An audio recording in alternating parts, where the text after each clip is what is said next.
What do you guys know about Western Kentucky from looking into them so far? Yeah, no, they seem like play super fast and aggressive, and they played the two teams that we've already played before, and won both of those games. So there's definitely a talented team, and are going to come in here and give us their best shot. So we're excited.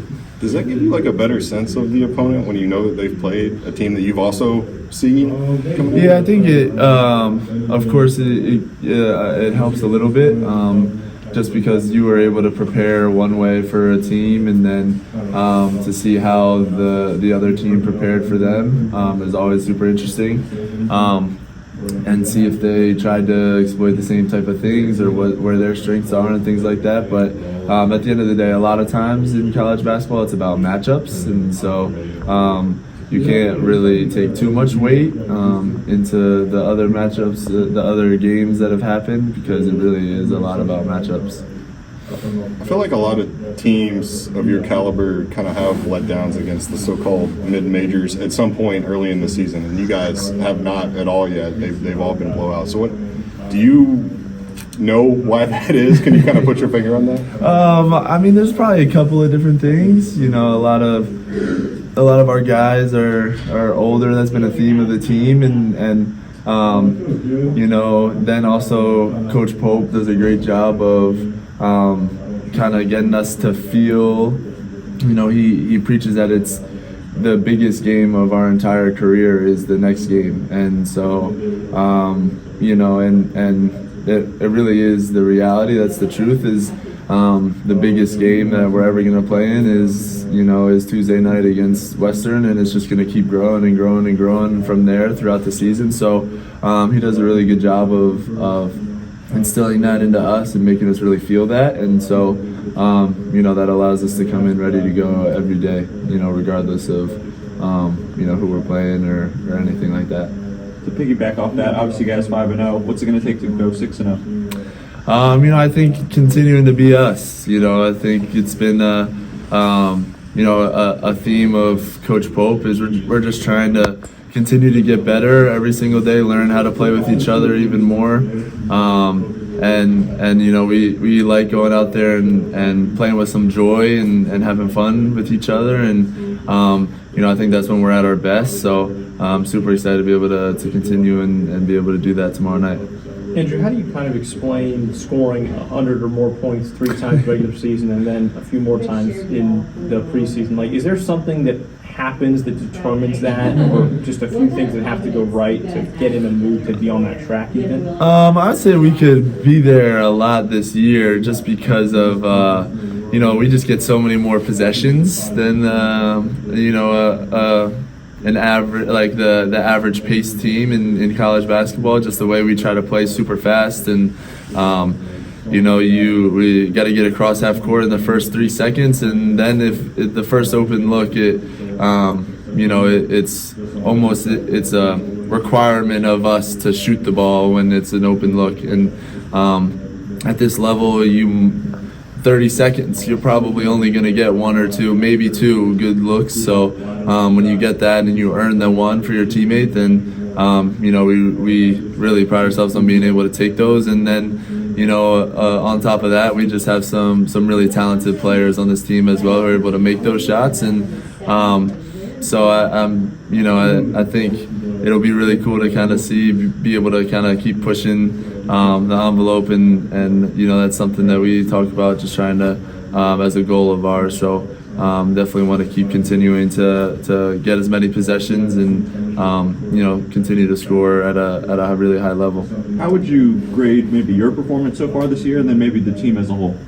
Yeah, I would say it definitely took me at least a little bit to feel super comfortable in the offense a little bit.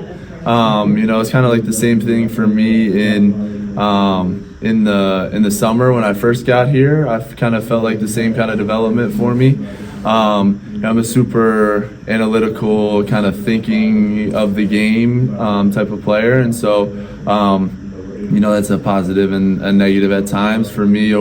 Sometimes I feel like I found myself overthinking things a little bit within the offense, but being able to go out there and play free flowing these last couple of games and be able to make an impact on the team in any way that I can. And I think it's been it's been awesome. I'm super comfortable at this time and feel like we've really been able to play really well so far this year. And as a team as a whole, I think for me the best part, the most important part for me was just the way that we respond when things aren't going the way we feel like they should be.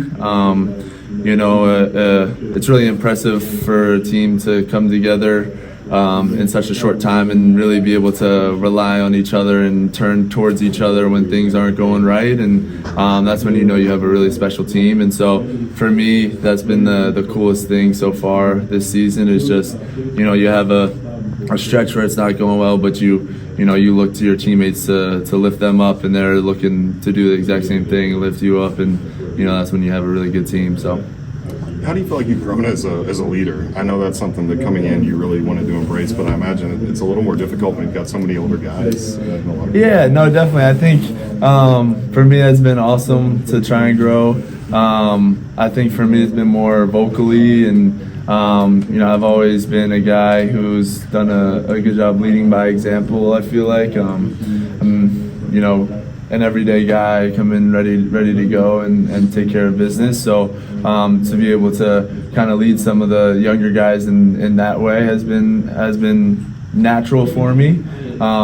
But Coach Pope really pushes us. He always talks about giving criticism and talking to our teammates constructively and positively. And so I think that has been something that's been allowed me to it's been almost encouraged by everybody in the environment and things like that for you to kind of get out of your comfort zone a little bit for me as a leader. And so I feel like I've really been able to grow in that way, and it's been great.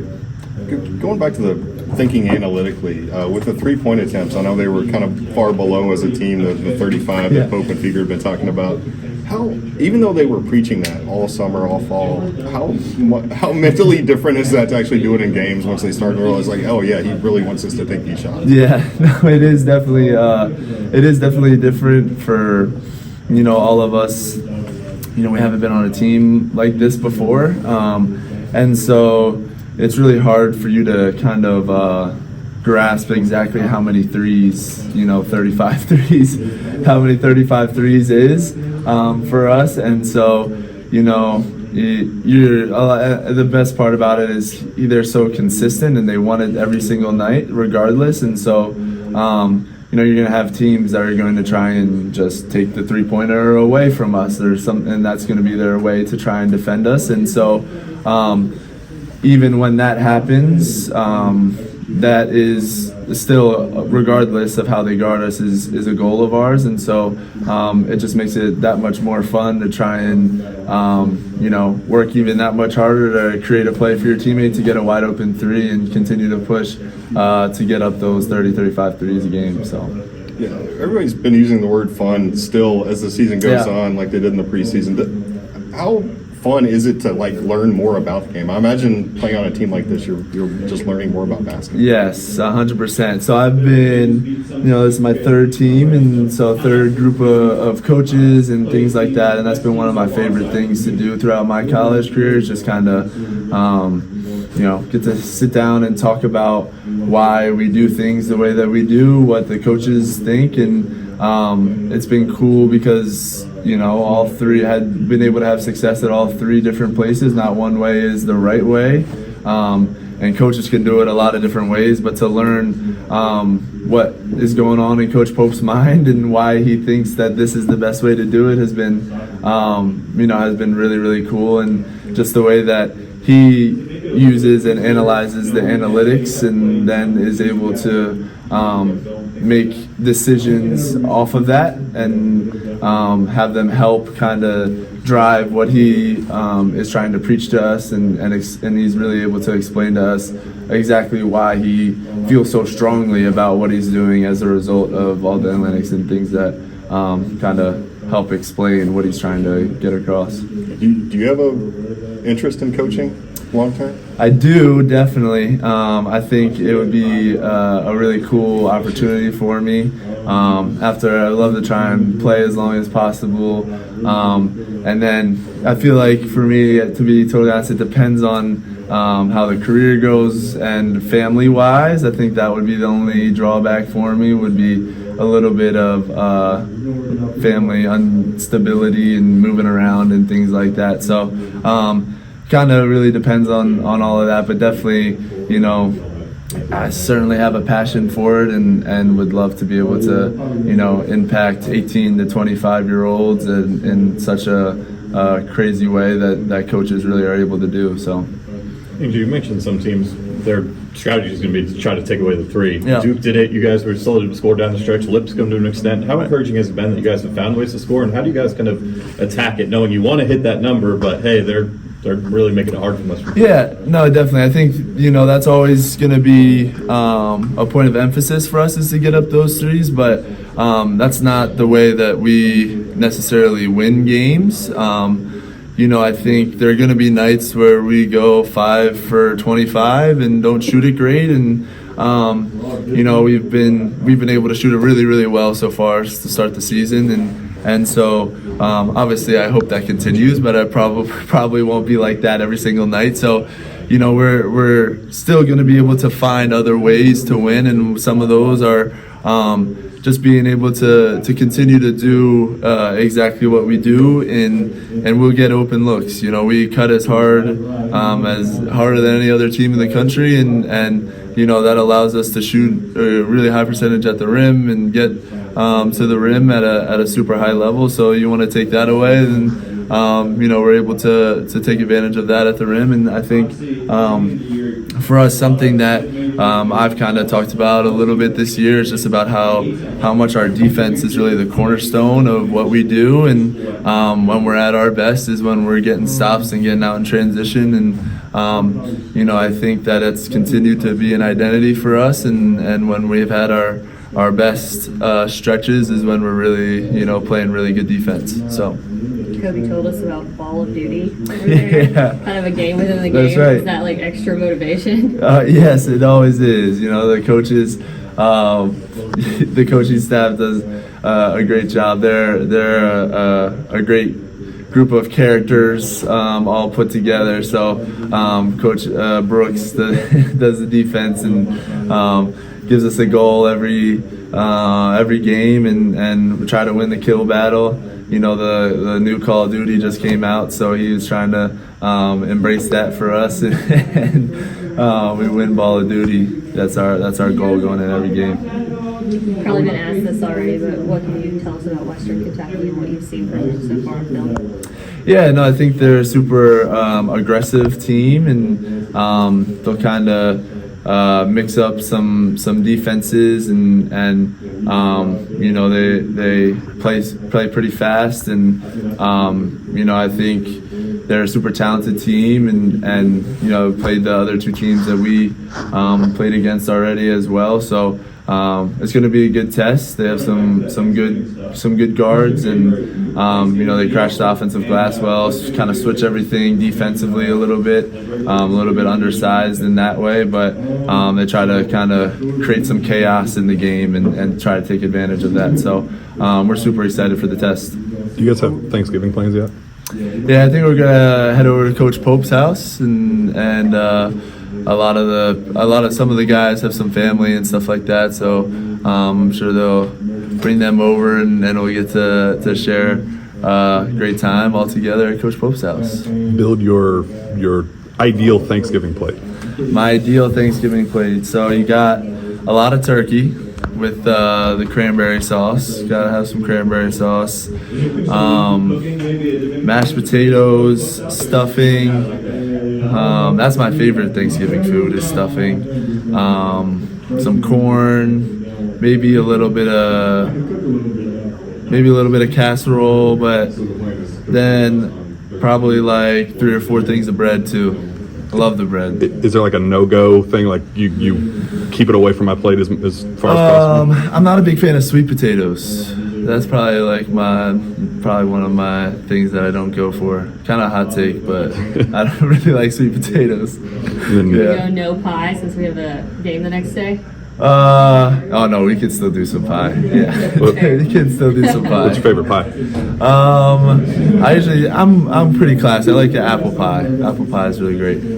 What are you thankful for this year? Well, I'm super thankful for all of these guys and the community and the family feel that we've been able to create, but I'm also super thankful for my girlfriend. She just finished up her season in field hockey back at Delaware, and so she's got her brother's got a wedding coming up soon, which will be awesome. But then she'll be able to come out and visit and be able to spend some time here in Lexington. But we've been long distance for 2.5 years, and so I certainly miss her and can't wait to see her. But I'm super thankful for her. How would you compare and contrast what Lamont and Kerr each bring to the point guard position? Oh yeah, I think they're both super unique and allow us to operate at an elite level. I think Lamont does a great job of setting the tone and continues to just disrupt what the other team wants to do when the point guard's bringing up the ball and has to constantly think about protecting the ball or where the ball is and basically not getting stripped 24/7. I think that puts a lot of disrupt in what the other team wants to do, and so I think the other part for Lamont is he's done an awesome job. He works super hard and has added more and more to his shooting, and that gives us a whole nother element. I know we all know in-house how good of a shooter he is and believe in him in that way, and so for him to be able to be a super threat from behind the three-point line as well with his ability to get into the paint will just add a whole nother layer to when he's out there on the floor, which will be super special. And then Kerr, he's one of my favorite teammates that I've ever played with. He just so much energy and when he's told us all how much he really wants to play with the best pace and the best as fast as possible in the country, and we believe it, we see it, we feel it when we're out there. Half the time he's sprinting ahead of everybody else and has to wait for us, so he adds such a spark, and instantly when he gets out there, a little bit of swag, and he really adds a really important element to the team, and he's done a really great job of embracing the role that he's in with this team, he's a super special person and obviously a really good player. So, have you ever seen somebody go 5 for 8 from 3 and see their shooting percentage drop 5 points? No, not even close. No, never. And Kobe is one of a kind, man. It's really special. How does he do what he does night in, night out? You're welcome, Kobe. Honestly, I don't even know. I think it's just it's got to be a little bit of God-given touch, talent, and he works super hard. We see that, and just the way the ball comes off his hand, he thinks it's going in. We all think it's going in every single time, and it's super dangerous when you have someone on your team like that, and it's not only from right on the line. It'll take 2-3 steps back as well. So he's such a threat for us and adds so much to this team. So.